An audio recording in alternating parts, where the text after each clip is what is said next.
see if everything's live.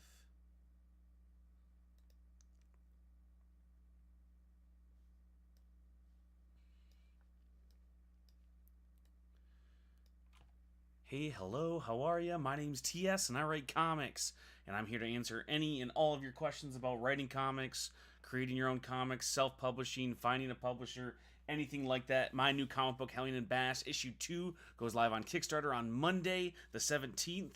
That's the sequel to this one, Hellion and Bash number 1. And don't worry, if you haven't seen this, you can get this one too.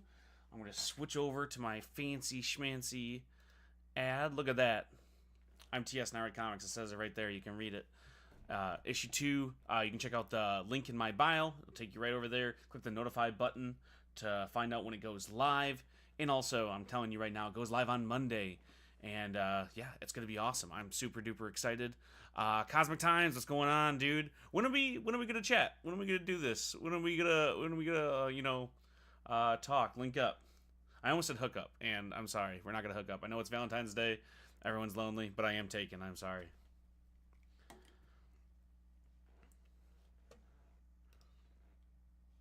Emo Pup, how's it going? And for anybody wondering, I am also live on YouTube if you want to check out over there. I'm whenever I'm live on here, I'm simulcasting over to my YouTube. Soon. Cool. Glad to know. Also, Cosmic Times, listen, been reading a lot of your stuff, doing my opposition research, obviously, my competition. And when are you gonna let me write something for you, man? Let me do a backup. Hook me up. I wanna write with you. I wanna write something for you. I feel like I've gotten to write with a lot of the people from the indie comic sphere that I've been wanting to, and I would love to write something for you, or with you, next to you, adjacent. I write something on a piece of paper, and you just put it in the back of one of your books. Anything you'll let me, I would love to. Also, how am I sounding? Do I sound quiet? Do I sound too loud?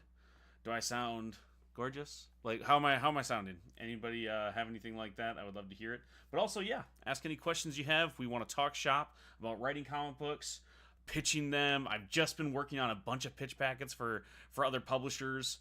I'm really excited. I just sent out like my first physical pitch packet, which was crazy. Oh, thank you, Cosmic Times. I appreciate you.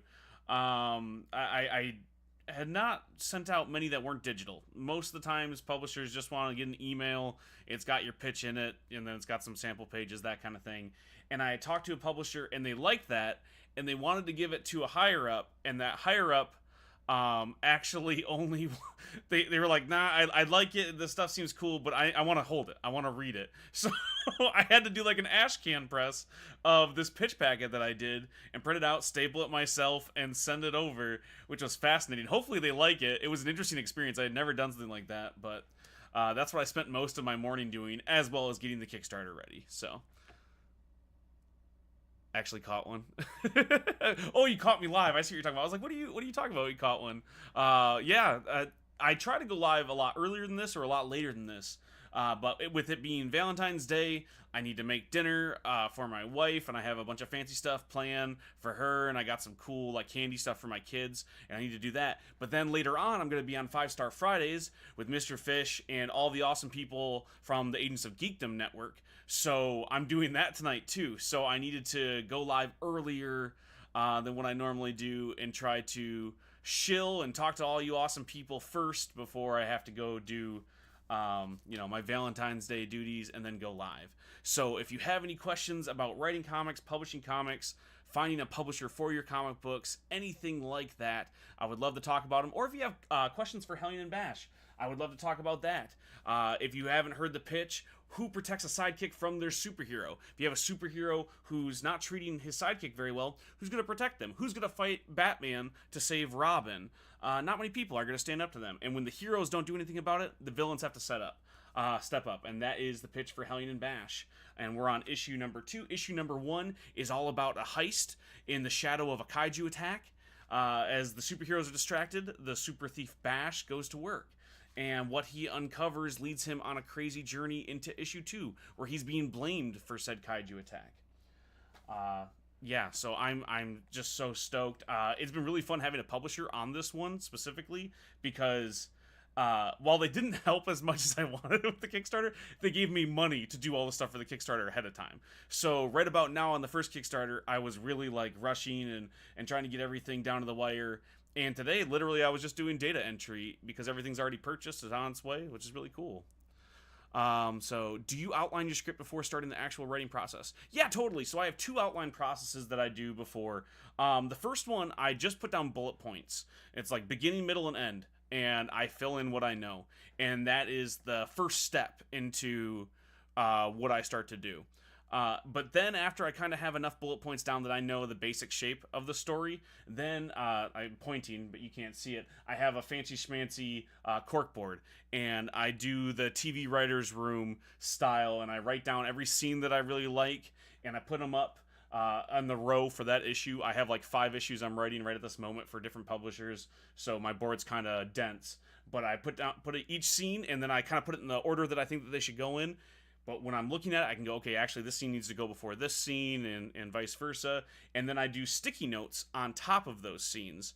So I have a whole system, like purple is questions I have for the team. So whether that's something that I'm asking, whether it's something they've asked me, or something for the world when I write for other people. So I put questions in purple. I put like vibes, like moments that I don't necessarily have tangibly, in orange. I put dialogue, specific dialogue that I want said, in blue. And then I have moments of specific actions in pink, and so on. It gets more complicated from there. But once I have that all filled out, then I basically have the whole issue. And then I bring it all back to the script, and I go to town, and I make it all look all fancy and fill out everything. And then I send it to the next team member who needs it, usually the artist. Now that I have publishers, usually a publisher wants to take a look at it before I send it to the artist, and then a letterer, and so on. I don't work with too many editors right now. It's a very expensive part of the process that I have not been privy to, but I would do that. So yeah, I definitely start with an outline. Interesting. Sounds like a lot of work, but I get it. It sounds like a lot of work, but it really isn't, because so much of that outline process that I talked about is just bullet points. It's literally ideas. Like, so Hellion and Bash issue 1, to break it down to bullet points, beginning, middle, and end, 3 points. The beginning is, hey, show this dude getting turned into a giant green pterosaur. That's the bullet point. The next bullet point is like, show Bash walking around town, having to avoid the terrain falling from the sky as pterodactyl is terrorizing the sky. Bullet point. And I keep it that simple. And same thing with my cards. Like, let me see if I can grab a card that's already done.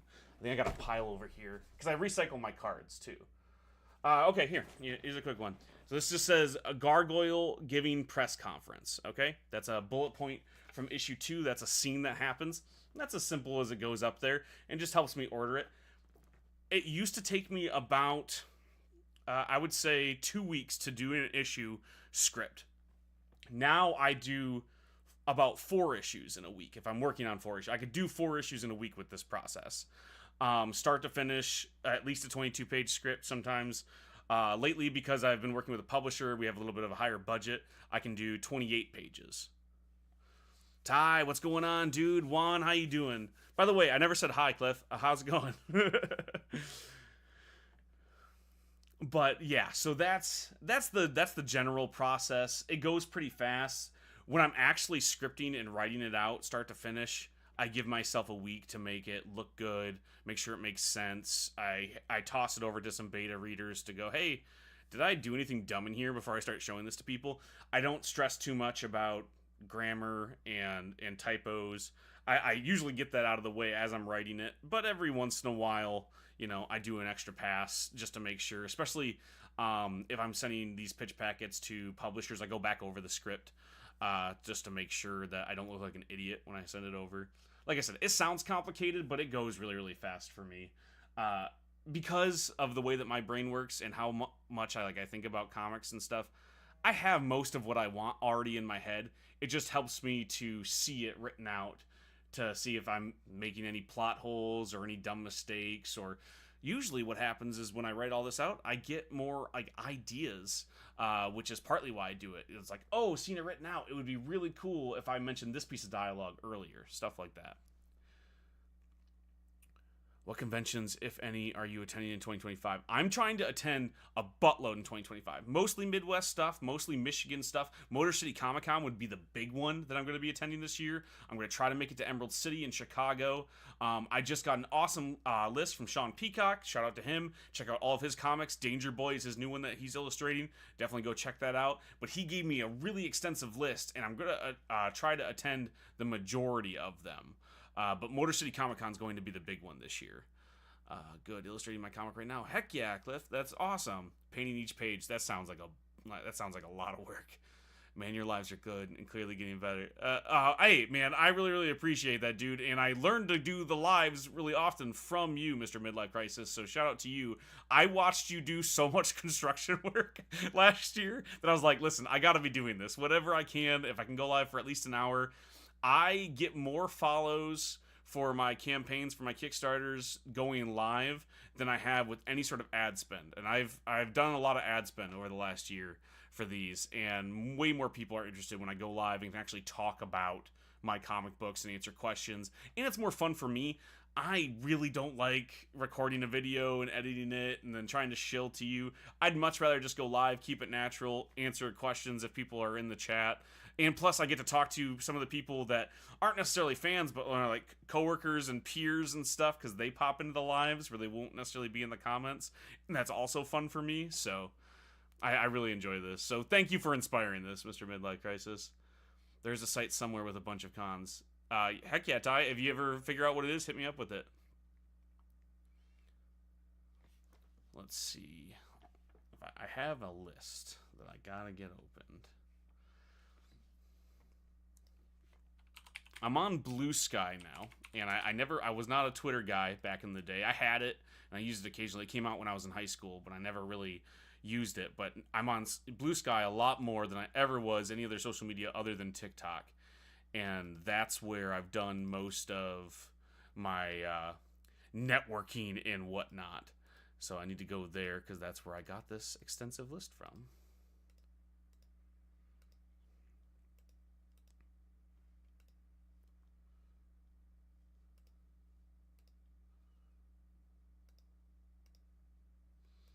How's everybody doing today? I know it's Valentine's Day. Does everybody have some cool plans? I'm making a crab dinner for my wife and my kids, and some really fancy mashed potatoes. But that's going to be the plan here once I get off the live. And then also getting back to work, doing more stuff for the Kickstarter. I'm on a podcast tonight, 5 Star Fridays on the Agents of Geekdom Network. Please come check it out, because I don't know if they've ever actually heard of me. My friend Mr. Fish from Mr. Fish Comics hosts a show over there, and he hooked me up with getting on there. I don't think they've ever heard of me, so it would help a lot if you go and check it out and make it seem like I'm a big deal. It would be cool.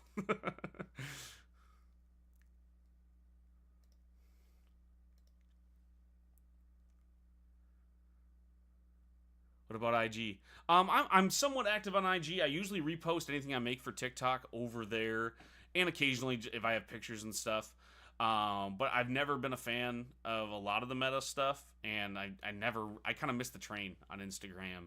So Blue Sky, because I can get like comic book news and see other creators, and you can post videos and images and text over there just like Instagram. So I like there, and I like scrolling through that every once in a while. I'm really not a big social media guy, period. I kind of keep to myself. My friends can attest, my coworkers can attest. I don't check my Discord, which is where I do a lot of business. The one thing I check like every single day is my email. But I'm kind of a hermit, so I miss the train on a lot of social media stuff. And that's why I know it doesn't seem like a lot, but I really, really try with TikTok. I try to get on here. I try to post videos. It just so often it gets in the way of me creating stuff. And I have so many projects ongoing, and I'm attempting to get ongoing, that when I do too much social media, it kind of stops me from doing other stuff. But I would like to get more involved. And the thing is there's a different audience on every social media platform.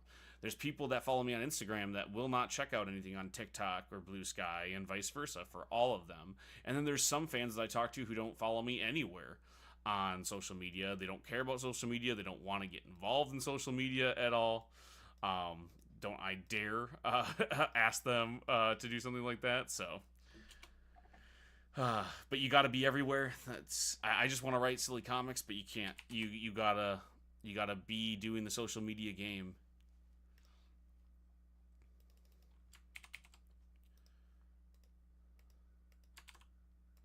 And that's honestly probably why I seem so tired all the time, is because because of the social media stuff. I'm like, oh, I'm missing this out, and I owe people responses on Discord and email, and I'd much rather be getting back to that stuff. But it is fun. It's kind of like when your friends invite you out and you don't want to go out, where you don't want to go out, you'd much rather stay home, but when you go out, you do have fun. And that's how I am with social media. When I do interact with it, when I go live, I get to talk to some awesome people that I don't get to talk to otherwise, and it's a good time. People get more excited about my books, which is always a good feeling for me. So, it's hard. You go back and forth.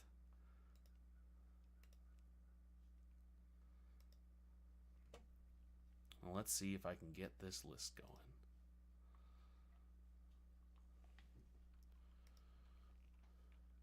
Dope, much larger this time. Yes, much larger. I'm not teeny tiny TS anymore. I got the ad going. I got the little thing letting you know that the Kickstarter is going live on Monday. I've been told that I sound okay this time around. So I'm writing a story slowly, but I'm also creating an animated series, same characters. That's good. You don't want to burn yourself out. If you're going to do a lot of things all at once, at least have some synergy there. So when you're writing characters for the story, they're also characters that are going to be in the animated thing, because otherwise I would say, put all of your eggs in one basket and focus on one thing so you can actually get it done. If you spread yourself too thin, you can't do it. Now, I know this doesn't apply to you, Mr. Midlife Crisis, because you're just awesome at everything you try to do. I've seen it. Don't even tell me that you're not. So the normal advice I would give doesn't apply to you because you're talented across the board. So you can probably pull it off. But I would recommend some more synergy like that. So you're killing it. Benny Rose, my man, what's going on? The animated stories are skits, not related with, will that hurt the story? No, not at all. If it's the same universe, it's just more padding. If it's completely unrelated, you just need to keep in mind that you're probably going to create two different audiences. For instance, like I have two comic books that are ongoing from the same publisher. I have Tokyo Fire and Hellion and Bash. I have a few people who are just into comics, who are into the stuff that I write, and they like both. The vast majority of the people that have backed Tokyo Fire have no interest in Hellion and Bash, though, because one's like a cyberpunk crime, funny Scott Pilgrim, story type deal, and the other one is a superhero fair, like a somewhat serious superhero fair, and the audiences just don't mix necessarily. Press that like button. Live for the Kickstarter. I will. It's going live on Monday, Benny. Don't worry. It's going to go live on Monday. And you'll be extra excited because the second it goes live, that creates a little bit more space for my work so I can finish some scripts for you and some scripts for some other people who are waiting, which I'm excited for. Oh, good point. Listen, sometimes I have good points. Not all the time. Sometimes I have good points. Sometimes I know what I'm talking about. But I will say, I'm very, very not successful. So anything I say, please take with a giant grain of salt and a shot of penicillin and whatever brown liquids you have near you, okay? Because if I was big and famous and rich, then definitely, I know what I'm talking about. But I am the definition of lack of success. So anything I say, you need to, at least squint your eyes a bit when you read it. How do you feel about having a cameo in someone's book? I love cameoing and stuff. I've been thrown into people's stuff I didn't even know about. I love doing that. Put me wherever you want. It's exciting to me. I'm a fan of the genre and I'm a fan of the medium, so if I pop up, that's really cool. I like when people cameo in mine. I charge for them because it's a lot of extra work for my artist. Otherwise, I would just say, hey, you're cool. If you want a cameo in it, just do it. But because Marcus has to come up with designs for everybody, and that takes extra time, I use the money that goes into that to help make sure he gets paid. So I charge for cameos in my books. But I think it's exciting. Number one, like the TV and, comic book nerd in me goes, oh, no, so does that mean that this character is canon in our world, which connects to this one? And that stuff's all really fun. But also, I love that some people, their dream is to just have their original character in a comic book. They don't want to do the legwork of making a book and doing all that, and I love that I can help with that. And that's really, really cool. Plus, I get to say that really cool people are cameoing in my book. Mr. Midlife Crisis has a cameo coming up in issue 2, which is really, really rad. So does John Avina and Benny Rose and a bunch of other really cool people and their characters. And so I have a lot of fun doing that. And like I said, it helps me fund my artists because Marcus is really the only one who gets paid on these books. Even though I have like a publisher now, I really don't make any money off the book. Neither does the publisher. We pay Marcus, and then after we pay for printing, there's not a lot of money left. We kind of aim for a break-even model. So every little extra bit helps us make sure Marcus gets paid and can do another issue. And same with our letterers, like Mike Stock, who I work with, amazing letterer. It makes sure that I can keep hiring people like that. I keep so many projects that I work on, one as procrastination from another. Yeah, no, that's a really good bit. I used to do, like, one of the tips that I had go successful really early on in my TikTok stuff was use other work to procrastinate. So it keeps you going, and it keeps you as like a reward for yourself. Like, I always tell people, don't do world building until you finish the page that you're working on. Use that as a reward because it's good and it helps the world, but it's not super good for your deadlines to make the world super rich. And finding out, like, drawing the map for the issue that's not going to be in the issue is not helpful for anything but your process. So if you use it as a reward, that's really good. I always have at least 2 projects going at once, at least 2 scripts, so when I need to procrastinate one, I can jump over to the other and vice versa, and that keeps me productive throughout the day. And having like ADHD or whatever spicy stuff's going on in my brain, that helps me keep it going. It's the other part of the social media thing is like when I need to procrastinate writing, well then I have to go make a TikTok video or whatever. Your success or lack thereof isn't always a representation of your skills, talent, hard work. I appreciate that, Mr. Midlife Crisis, and I completely agree. I would never say that I'm bad at doing what I'm doing. I think that I am a good writer, and many of the people that I work with also agree. However, it is subjective, so I won't say that. But when it comes to making money and creating new opportunities for myself, there are people who have done a better job, right? There are people who work for Marvel and DC, and I would say that they have better advice for certain comic book creators than I could ever have. I'll still give you everything that I've learned and everything that I know, but I won't pretend to be the end-all be-all expert because there are clearly people who are doing it more successfully and have been doing it longer. But for myself, I think the fact that I have survived this long doing it and have published stuff and have now gotten publisher deals, and the fact that I have people who want to buy my books, I count that as a gigantic win. People are literally selling bottles of farts. Sometimes things don't make sense. Man, you're telling me. They definitely don't. And I will never say that I will get the money down for this. I will never understand the business aspect because it's really not good. If you want to make money, comic books really isn't the avenue to go with. Most artistic endeavors are not the way to go. That's not why I do it. That's, again, why I aim for a break-even model. As long as I can get the books made, I'll make money down the line other ways. One of the things that the publisher allowed me to do this time around was to buy more merch. So, like, I couldn't afford, like, t-shirts or hats or something, but I could afford stickers this time around. If you buy a sticker, the sticker goes a long way in profitability. If you buy the issue of the comic, like, physically, I honestly don't make any money on that, neither does the publisher, because they cost so much to print. But a sticker are relatively easy to print. You can buy a lot of them and sell them for a reasonable price and still make money off each one. So I'm trying to do more things like that to keep afloat and make sure it keeps going. But for the most part, all my books are break-even books. I used to charge $10 for a book. Now I charge $5 because I was able to print so many more and get the cost down. I could have left them at $10 and made some more money, but I thought more people would want the book, be willing to try out the book if I charged what, like, Marvel Comics was charging. You're the man. No, you're the man, dude. Thank you. You have t-shirts? And I wish I had shirts. That's what I'm saying, is I don't have shirts. I have this one, but I don't have shirts for, like, Hellion and Bash or Tokyo Fire. Maybe one day, like, if the issue 2 campaign goes really, really well and we make enough extra money, we'll have shirts printed or something. Put that in the backer notes if you do back the book. I do, like, a survey at the end, and I always ask, what do you want to see coming from us for extras and add-ons and other stuff. Like last time around, the big thing for stretch goals was a letters page. People wanted to write letters to get them into the book, so that's our first stretch goal, is to get a letters page into the book, which we're really excited about. it's tax season, so I won't drop the ball this time around in regards to the Crankstar. I appreciate that, dude. That means a lot. What's going on, Vargas? How you doing? As somebody too, like I went to accounting school, and I will say, get your taxes done. At least get them ready. It's okay if you can't afford an accountant, if you're gonna go do TurboTax or whatever, but like, be ready for it, especially this season where like you have all this cost cutting stuff coming from the government. Who knows who's gonna still be at the IRS? They will still come for their money. The government could be crumbling. They will come for their money. So make sure your taxes and stuff are in order. That's a random accounting dad aside, but it's important. If you live in the US, make sure you're focusing on that. Victoria, how's it going? Thank you so much. You're the best, dude. Thank you. Yeah, but always get that stuff ready. And again, Mr. Midlife Crisis and I, like, we're not, spring chickens. So we've been around, but there's so many people. Like, I've talked to young artists who I've worked with, and they're like, so what do I do with, like, the tax stuff? Is that important? And I'm like, yes. And I drop everything that I'm working on, and we get their taxes in order.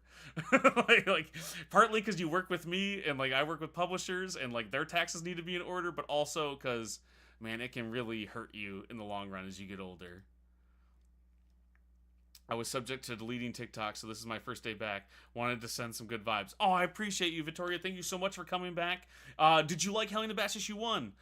Did you check out Tokyo Fire? Like, where are you at? I haven't talked to you in a while. Are you excited about issue 2? Did you know that there's an issue 2?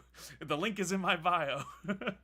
They came from Wesley Snipes. They did come from Wesley Snipes. Wesley Snipes was a little bit extra about him not paying. Like, he made a point of it. And also, he made a point of not paying a lot more money than you or me ever would not be paying, right? So it was a little bit of a different vibe, but if they came for Wesley Snipes, they'll come for you too. What are your top 5 favorite merch items? I do love a good t-shirt. One of my favorite t-shirts comes from one of my favorite rappers, Bronson, and I got his shirt from his local show, and it's one of my favorites. My Empire Strikes Back t-shirt, one of my favorite movies, came from my mother-in-law. I love this one. I have a t-shirt from Kinda Funny, which is my favorite podcast network, and I love their shirts. But t-shirts are a big one for me, and then stickers. I love stickers. I am one of those people who don't use them. I don't stick them on anything. I have a hoard of stickers that I probably will never put on anything because it stresses me out trying to figure out where the perfect place is for it. But I love getting stickers. It's just a cool add-on thing. And honestly, whatever you're excited about, I love getting. The trend of art prints has been really cool. I got this art print from R.D. Murphy. Go check him out. This is 184 original Marvel characters thrown on here. He did one every day for 184 days. I love this. So art prints, like the smaller ones, like postcards and stuff, t-shirts and stickers are like the best. Plus, you can fit all of those things. Usually within one of those Gemini mailers. Even a t-shirt, if you fold it right. I haven't read Hellion and Bash yet, but I'm so excited to get it, and your comic sent me is so cool. Oh, thank you so much, Victoria. I'm so glad. But yeah, links in the bio if you want to click the notify me button for Hellion and Bash issue 2. Don't worry. I know you haven't read issue 1. Issue 1 is also in the Kickstarter, so you can catch up there. You can get both issues back to back. I've also been working on my anatomy and art, so I can finally get around to my pen comics. Heck yeah! Or your own comics. I get what you're saying. I want to check that out. I want to see that art. I'm so excited for you. I love people jumping into doing that, who want to do their own comics. It's been magical for me, and I will never tell you not to do it because it's been so cool. I will say it gets expensive, but it's been life-changing for me, and I can't recommend it enough. So if you're getting into it, I'm so glad. And I love that there's always several people in my chat that either make comics also who are getting into it. Mr. Midlife Crisis also working on animated and comic stuff. I love this so much. You gave me top 3. You're missing 2. Sorry, you said 5? Oh, man. Oh, okay, so stickers, t-shirts, hats. Oh, not hats. I'm sorry. Cards. I've never gotten a hat from a Kickstarter. I'm too poor to do any of that.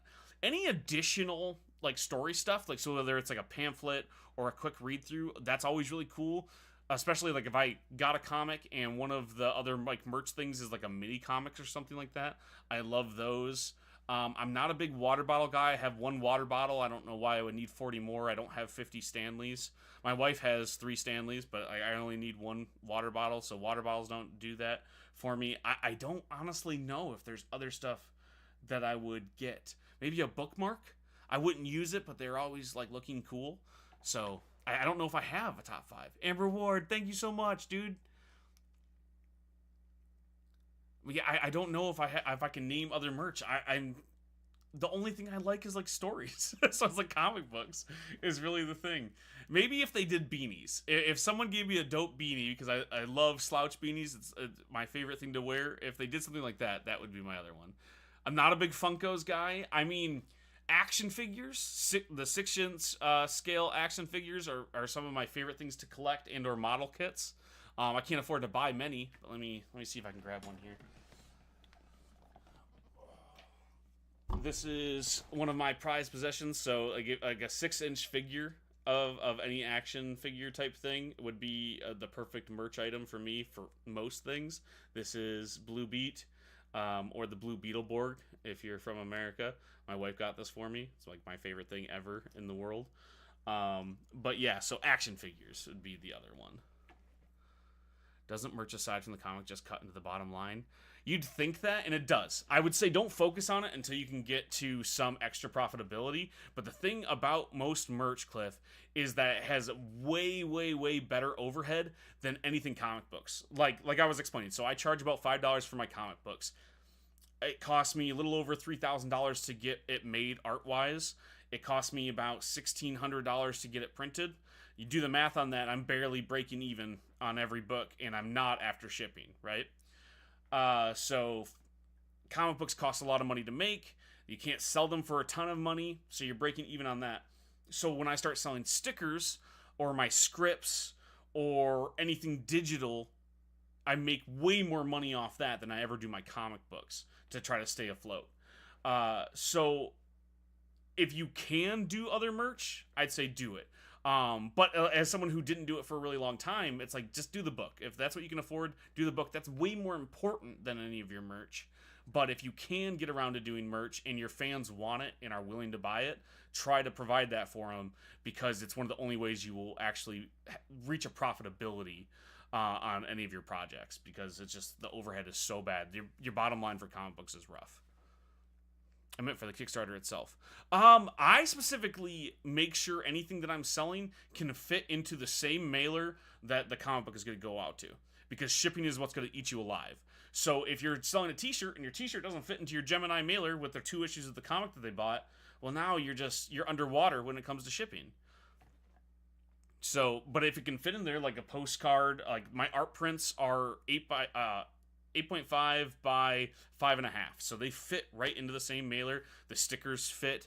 So if you buy an art print from me, if you buy a sticker from me, if you buy one of my scripts, that all fits into the Gemini mailer, which keeps shipping costs down and make it way more reasonable. How do you feel about theme songs? Oh, I love theme songs. I have themes, like if you heard music on like the trailer for the Hellion and Bash stuff, like I purchase music for a lot of my stuff. I have some friends who are composers who make music for me. I love music. If I could make a movie, I would, but I'm much better at writing comic books.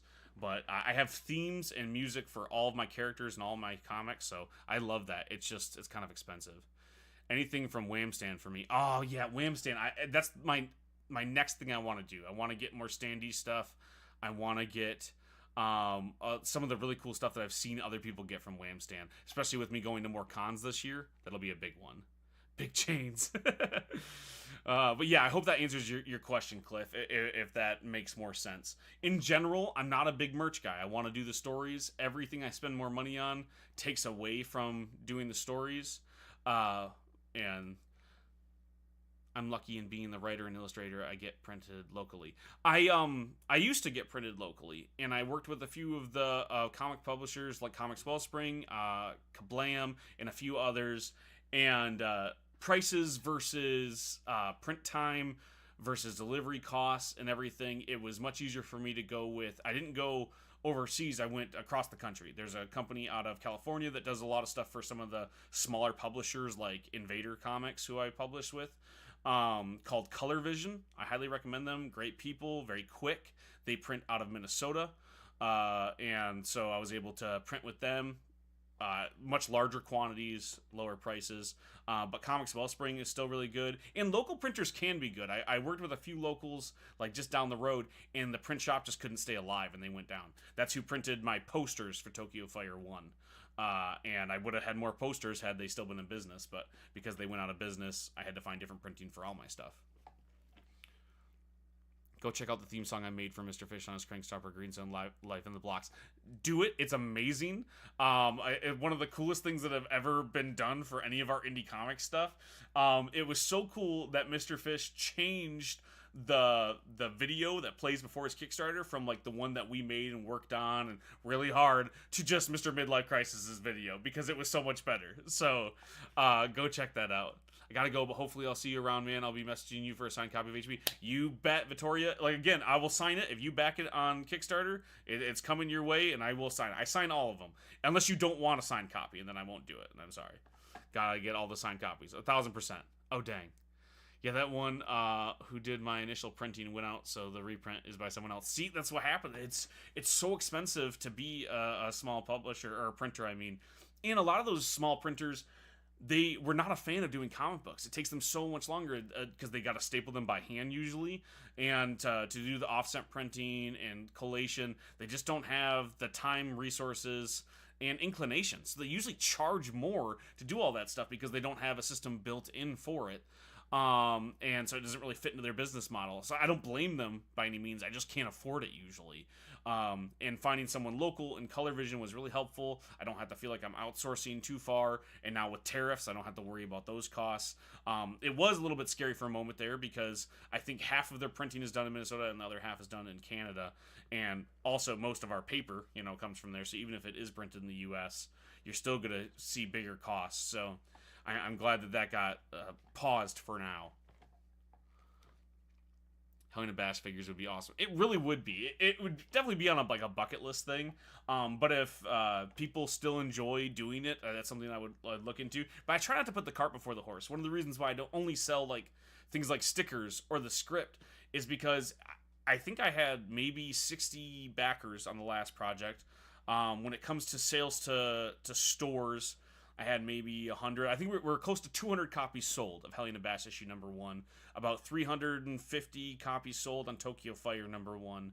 I don't know what we're going to sell for issue number 2. If that number keeps growing and people become a fan of mine or of Hellion and Bash and the community grows, I will look into more stuff like that. But it's not a focus for me. My focus is to make the best comic book I can and to make it as long as I can and to continue making issues of this comic. So I try not to spend too much money on those side projects. I only spend what needs to be done. So we needed a little bit more merch for issue 2, so we spent some of the budget to have those stickers made. But I won't go whole hog into making an action figure, even though it would be dope. It would be dope to have a little Hellion figure right next to my Blue Beetle Borg figure, but it's just too much money when I can spend that money to make sure Marcus gets paid for issue 3. Mine was just digital photo printing, not offset. It was a bit pricey. $5 an issue for 100 copies. Oof. Part of that changes even if you're at a local printer if you get more copies, right? If you're going to spend more time on it and they can do that, your cost per copy will go down. For instance, like I said, it was about $1,600 for what I ordered from Color Vision. I had 1,000 copies printed of Hellion and Bash number 1. Part of that was because the publisher got involved right at the end of issue 1 as that Kickstarter was wrapping up, is when I signed my deal with Professional Entropy, and they helped me buy that many copies of Hellion and Bash number 1 because they wanted copies to sell. So it was able to do that. That got the cost down per issue a lot. Like I said, I can sell them for $5 now, and I'm not hurting myself by doing so. Tokyo Fire, on the other hand, I paid much closer to what you're saying, like $5. It might even been closer to $6, and I could only afford to have 100 printed. Because of that, I couldn't do 1,000, and so I lose money every time I sell a copy of Tokyo Fire. Totally worth it. It builds the fan base. I love more people reading it, and it got me the job for Hellion and Bash, so I don't mind. But it is rough, so you got to be careful there. And you kind of have to think ahead a little bit of how popular is this going to be. I don't know how popular Hellion and Bash is going to be. The publisher seems to think it's going to be more popular, so they were able to buy me more copies. But I don't have a big enough head to buy thousands of copies of each of my books for myself. I wish my ego was better. I wish I had more confidence in that way. I love the story and I think it's good, but I don't expect tons of people to like it. Art is subjective, right? So you just have to think about like what you could realistically sell and try to print that number, unless you have the finances to go a little bit higher to get your cost per copy down. But it is fascinating. You have to become so much more of like a, not just a business guy, but like a logistics guy when it comes to doing comic books and printing and selling any product. You have to like, so many people are like, well, who gives a crap about tariffs and stuff like that? And like, it becomes such a part of your day to day. If you sell any sort of physical product, you get to know where it gets created. You get to know how much it costs to get made there per quantity, what it costs to ship, how long it takes to ship.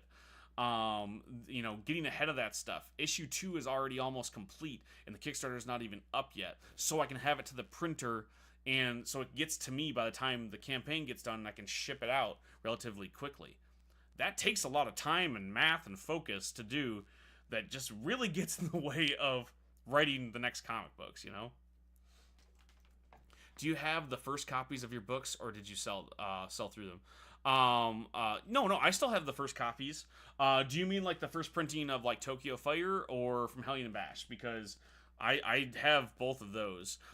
Growing up, never got a physical release. I think you can get like a drop shipping version of it from Amazon, if I'm correct, from when I put it on there. Although the page turns aren't really correct if you buy the physical version of that. But yeah, like this is the first printing of Hellion and Bash. I still have all of those. Like I said, we've sold like close to 200 copies of that so far. We still have 700 odd copies left of that that'll be going out with this Kickstarter and the foreseeable future. I still have a few. I have about 50, 60 copies left of Tokyo Fire. Ready to go for that, because that had 2 printings, but they were back to back basically. So I still have a few more copies of that. I meant like the very first book for each series. Yeah. That's what I'm talking about. Hellion and Bash issue 1, Tokyo Fire issue 1. I still have copies of the first printing of those. I don't know if it was like the first one off the line. I never really looked at like, we don't have like serial numbers on any of them. But I still have several like unopened packages basically of each that I'll probably hold on to until I need to sell them. Unless I make enough money that I can have more printed before then, and then it'll be cool to kind of hold on to like that first printing. But yeah, I still have it. Like this is one of the first copies that I received of Hellion and Bash number 1. I think I have it's one of the first copies printed of Tokyo Fire number 1. You have your first book off the line. Oh, that's cool. There was no way for me to know from Kablam. They didn't know which one came off the line first. Hellion and Bash, I got, I don't know, like 5 boxes of these things that got delivered, and then I took, the majority of them over to the publishers. They had like a storage unit for all of them. So I lugged a bunch of them over there, and then I kept my boxes that were like my allotted amount, basically. All right, Cliff, thanks for dropping by, dude. I appreciate you. I don't quite know how long I've been going live. I think it's like about 45 minutes, but I'm here for at least another 15. I want to go a full hour, and then I got to go make the donuts, as they say. But if anybody has any other questions about creating comics, writing comics, printing comics, Hellion and Bash issue number 2 is about to go live on Kickstarter at the link in my bio. It's okay if you haven't checked out issue 1 yet. You can get issue 1 and issue 2 during this Kickstarter. And the entire pitch is who protects a sidekick from their superhero. If Batman is hurting Robin, who's going to stick up to him? And that is where the villains of my world step in. When the heroes don't step up, the villains do instead. And it's all about them going on the run from the entire superhero community. So you have this unlikely duo of the world's greatest sidekick and the world's greatest cat burglar. And I love this book. It's really special to me. It's super inspired by things like the Invincible or the Victories. So if you like superhero comics that are not connected to the big two and tell a little bit of a weightier story, not necessarily gritty and tons of violence. It's not necessarily about that. It's just telling a little bit more of a heavier story as the story goes along. And it's okay if you don't know everything about my universe, because there's only 2 issues. You don't have a million retcons and reboots and other issue tie-ins to jump into. There's just 2 so far, so plenty of time to join in. How do you go about co-writing? Well, it depends on the co-writer. So, Benny Rose, a friend of mine, if you've ever checked him out, mutual here, I'm helping him write a story that is mostly his story, right? He had a really good story in mind that he wanted to do a comic book for, but he had never written a comic book. So I said, listen, you gave me the bones of it all, and I helped him turn it into a comic book script that he could then hand to an artist. So in that one, it was mostly, hey, let me show you the nuts and bolts of how you write a comic book, and like help you with some story structure. So that was more of like a high-end editing process with some writing on my end. I co-write most things with Mr. Fish from Mr. Fish Comics. So like, I'm helping him write his main series, his new one, Alice Lost in Wonderland. I'm his editor on everything else across the board, and I've written stories inside of all of his worlds. When it came time to write a backup for his story, Fish Tales, which is like an anthology, I wrote a story that takes place in his Caw universe. So Caw the Cro-Magnon, kind of like a violent Saturday morning cartoon. So if you like He-Man, stuff like that, it's like that. And I wrote a story in there, and he said, I need it to feature one of the characters from this story. And that was basically it. So he gave me the nuts and bolts, and I just wrote the whole thing. When I wrote something for Lucky 33 Comics, it was more of a back and forth. They had a specific character in mind that they wanted me to write for, and they had a general outline of what they wanted to write. So it was a little bit more like working with something like Marvel or DC, where they know what they want, they just need you to execute it. I've done stuff with Mr. Fish where it's more of a 50-50. So he comes up with cool action sequences. I'm doing a lot of the dialogue. We're both coming up with good shots and paneling, and it's more of a back and forth. I have a vague script. He has a script, and we kind of mush the two together and come up with it. So I'd never do it just one way. It really depends on who I'm writing with, who I'm writing for, how much money is involved. But I enjoy co-writing just as much as I enjoy writing by myself. Any way that I can write, I will do it. So that's kind of the process. It depends on each person. But I love hearing the best ideas. And I don't mind, too, just kind of being told, hey, I have this vague idea, go and do this. Because I also work well by myself. So I know there's a little bit of word salad, but, a little bit of everything, basically.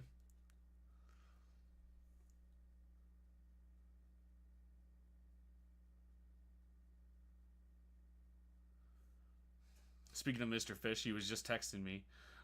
If you know Fish Lee, Mr. Fish Comics, go show him some love. We're both going to be on 5 Star Fridays tonight, 6 p.m. EST, over on the Agents of Geekdom Network on YouTube. It's going to be a lot of fun. We're going to be talking about Hellion and Bash and lots of other stuff. And Fish has been sick with COVID. And you wouldn't know it if you follow him on social media or seen him on all of like the millions of podcasts that he's doing. But his new Kickstarter right now is live for Green Zone Life in the Blocks issue number 4. This wraps up the first arc of the first day in that book, basically. So it's their first day out on the job. I love that book. It's like Training Day meets X-Men. Highly recommend it. And he's been sick with COVID while promoting this book, and he's still already halfway funded. It's such an awesome book. Please go check it out and check us out on that podcast tonight. But definitely show him some love. That's so dope. I definitely want to work with you on a character. I would love to, man. Especially, Juan, like if it's in your universe and you're going to pay for it to get printed and all that stuff, I'll write something for you, dude. I love writing backups for people. That's kind of how I cut my teeth originally in indie stuff, as I was messaging everybody like, hey, please just let me write a backup for you. Let me write a 2-page story, whatever. And I still love doing that, and I will gladly do that. Are we talking like Demon Cop? Are we talking about something new? I was just working on something for Thomas Moran, for his universe. Like I love writing stuff like that, and it helps me build my resume too. It helps me get the word out there that I like doing this, and I can work with the team and editors because I want to work with bigger publishers, and I love having a resume for that. So I would gladly hear you out. I was also working on some stuff. Vargas Creations had sent me some pitches, so I've been noodling around some stuff for him. But I love working with people, and even if it doesn't come to fruition, it's still great practice, right?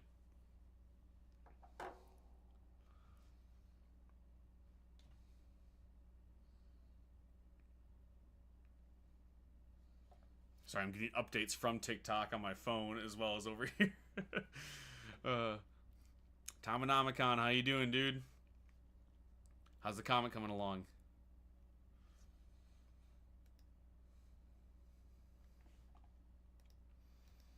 I gotta do a live Kickstarter check. Let's see what Hellion and Bash is sitting at when it comes to followers before they go live. We're sitting at 52 followers right now, which is pretty rad. I think we had 60 backers total on the first issue, and we're already up to that on pre-saves.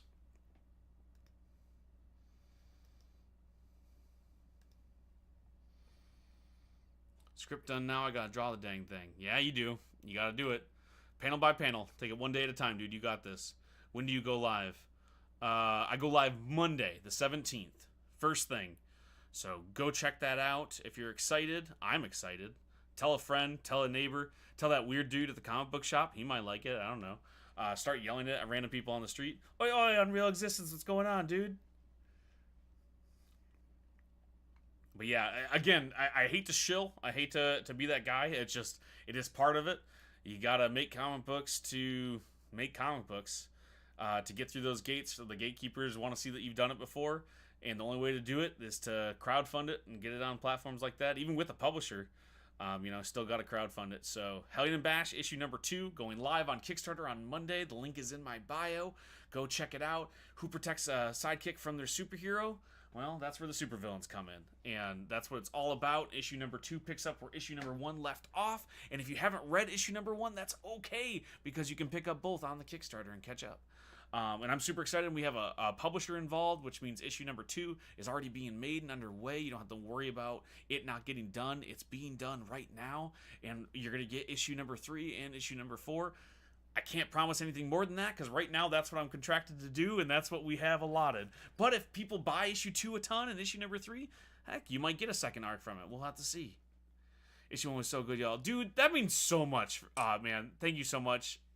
That means a ton, because I know you have the experience. I know you've been working in comics, and you're an amazing artist, and it means a lot. I know it doesn't seem like it, but like I'm trying not to cry. I really appreciate that.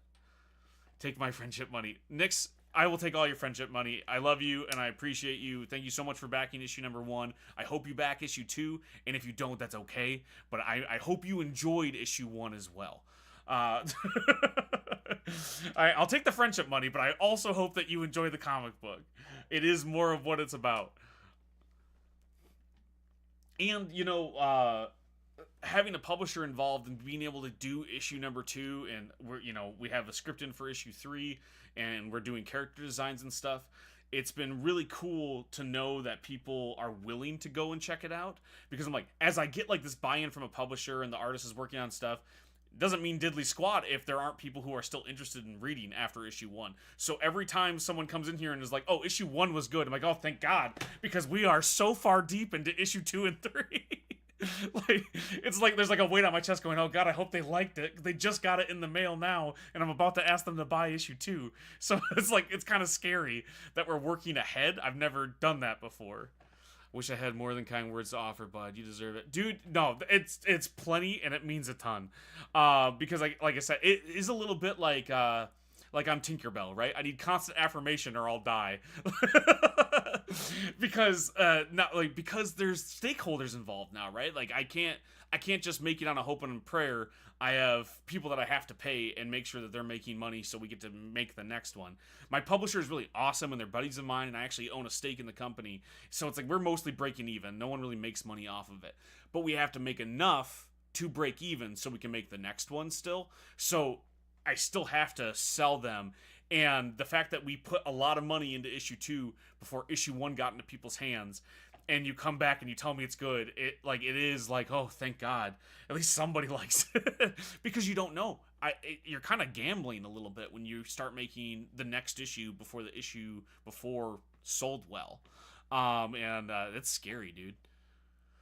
It's beautiful, and I need more. Okay, Nix, that makes me super happy. I will get you more really soon. Issue number 2, Monday, on Kickstarter. Tell a friend, tell a neighbor, tell everybody you can. If you have a local comic book store, if you go in there, if you talk to them, if you frequent it at all, let them know. I do sell to local comic shops. It's mostly direct marketing. We don't have distribution for it. We're working out something with Diamond. Obviously, that's not happening anymore. So it's all direct marketing. I'm in a few other comic book shops right now. I just sent out an order of comics to comic shops. We're going to continue doing that for issue 2 and so on if they're interested, if they sell out. I know a lot more shops are interested in direct marketing because of the Diamond fiasco, because they still want to support indie publishers, and there's no other way to do it because not all of them are finding distribution elsewhere, like from Lunar and whatnot. So, let them know that you like it and where they can find us. I'm going to use that Tinkerbell reference. Dude, it's been so real for me.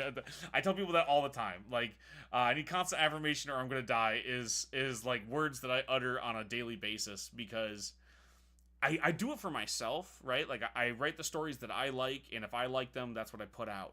But it's also important that other people like them because we live in a capitalistic society, and I have to prove to gatekeepers that I am a commodity, that I can be sold. It sucks, but it's true. It is what it is. If you want to work in an artistic endeavor, in a career, you have to convince people that make money that you can help them do that.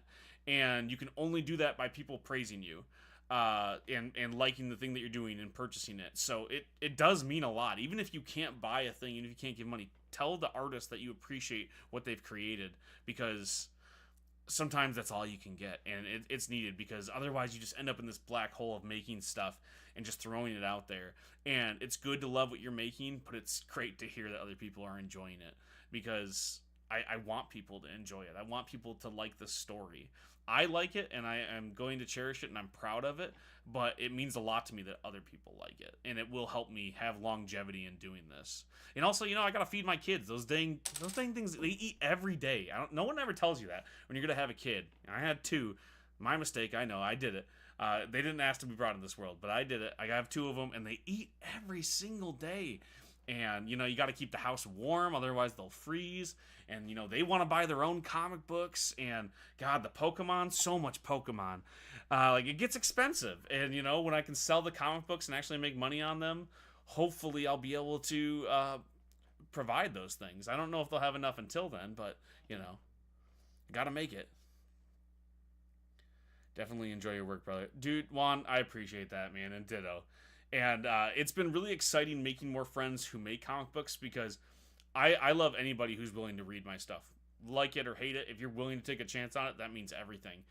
But seeing so many people who are doing other creative stuff, not even just in comic books, just doing stuff, period, has been so cool and enlightening. It makes me feel so much less lonely, because where I came from, artists were few and far between. I grew up in the middle of nowhere, Michigan, so way up north in a town called Hillman, and there were artists. I was in bands growing up. There were other people making music and a few things, but it was really few and far between, and it was really hard to make it because people really didn't believe in the arts, didn't have the money to support it if they did believe in it, and you kind of end up in this black hole of not knowing anyone who's found success doing it or tried. It's just everyone's just trying to survive. So, like, my parents worked at Walmart for the majority of their lives. My dad was a professional chef for a little while. Not a ton of professional chef jobs up there. And so it's like retail was the only way out. I didn't know anybody who made stuff. And so it took me a long time into my adulthood, into having kids, to really double down and to try making art, because I didn't know anybody that I could base it off of. I didn't have any good role models when it came to creating art. And seeing so many people on this app and in this community and in general making stuff, excited that I'm like making stuff and want to show me their stuff, and either they used to or they're going to start. It's just so inspiring and so neat to see, and it makes me feel so hopeful for art, because it's really easy to go, well, is art going to exist? And you have things like AI and, our neo-capitalistic hellscape that we're in. Does art matter? Is it going to survive? And then I see on this app and other places online that it will, and it is, and it's still gonna happen, and it's so cool, because it's so lonely when you don't know other people who make stuff or care about people making stuff. It's not like we have a ton of rich patrons willing to throw out their shekels so you can make stuff. What they're doing is creating AI so they don't have to pay anybody to make stuff, so they can just type in what they want to see, and they'd much rather do that than to fund people making art. but I'm gearing up to give it one more go. I think it's time. I can't quit till my story is out there. Heck yeah, Unreal, dude. Oh, man, I love to hear that. I would love to see you return to it. I know that the system and the industry really unfair, and when you think about it in that way, it's not worth it, right? But your story deserves to be told, and you deserve to tell it and a chance to tell it and to continue making the artwork. And as somebody who's like, artwork saved me, doing comic books saved me. I was not in a good place working at automotive companies, you know, those like soulless corporations. I was doing technical writing. I hated my job, and it made me hate most days. And now that I make comic books, I'm a much better husband, father, person, friend in general. And I care way more about everything that's happening. I stopped caring about most things when I had to work at an office job that I did not like. Not that those jobs are all awful, but I did not like what I was doing. I had no passion for it. I did not care. And honestly, no one cared about the thing that I was doing there either. So it's really easy to feel insignificant. And I know it's easy to do in the industry of comic books too, but just the fact that I get to make artwork now is, again, it's magic. Man, this got real deep. I said I was going to get going, and I can't end it on the deepness. It's too sincere. So please go and check out my Kickstarter, Hellion and Bash. Issue number 2 is going live on Monday. You can follow the link in my bio. Who protects a sidekick from their superhero? Well, someone like this, Bash, the world's greatest thief. When the villains step up, they have to outrun the entire superhero community to protect this kid. And that's what it's all about. Don't worry if you haven't checked out issue 1. You can check out issue 1 on the same Kickstarter and get fully caught up. I'm going to be live on 5 Star Fridays on the Agents of Geekdom Network tonight at 6 p.m.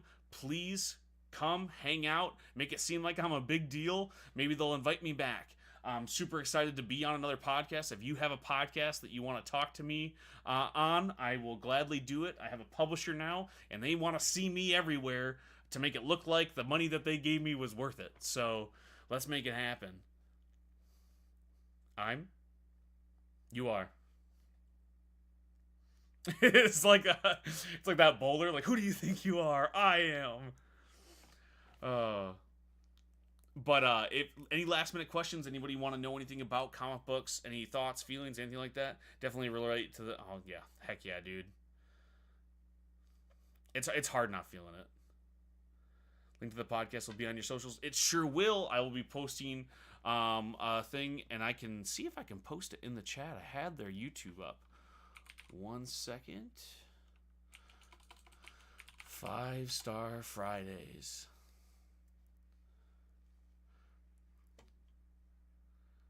Let's see my internet sleuthing abilities if I have a link here. Got it. Let's see if I can post it in the chat if it'll let me.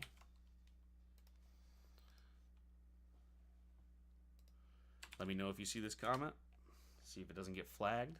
There's the link, but I will put the link up as an actual post everywhere. Comic Talk, how you doing, dude? I'm about to hop off. It is not me being afraid to see you. Go check out Geek Speak podcast with Comic Talk, Kimsey, and Steven Reacts. Great show. They've allowed me to be on several times and to yap about my books and Smallville of all things. It got filtered. Of course it did. But it is the Agents of Geekdom podcast network on YouTube. I think it's at Most Epic Art. Maybe I can do at Most Epic Art in the chat. Let me know if that doesn't get filtered. That is their YouTube handle. I will try to have a good one. Thank you so much, dudes, for hanging out. So I'm not just talking to myself here. I really appreciate it. All the kind words. And again, the hope, it means a ton. And so does the praise.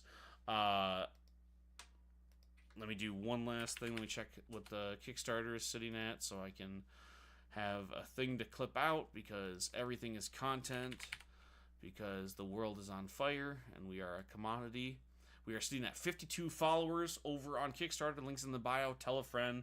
Tell your grandma. She loves comics. You know what makes a great Valentine's Day gift? Hellion and Bash, number 1 and number 2. So Get a late Valentine's gift for your loved ones. You know, they love to see it. They always say like roses are good, chocolates, and comic books by T.S. Luther. Those are like the three that makes up the pillars of Valentine's Day. So definitely go and check that out. Thank you so much, dudes. I'm gonna go. I gotta go get everything ready. See you guys later.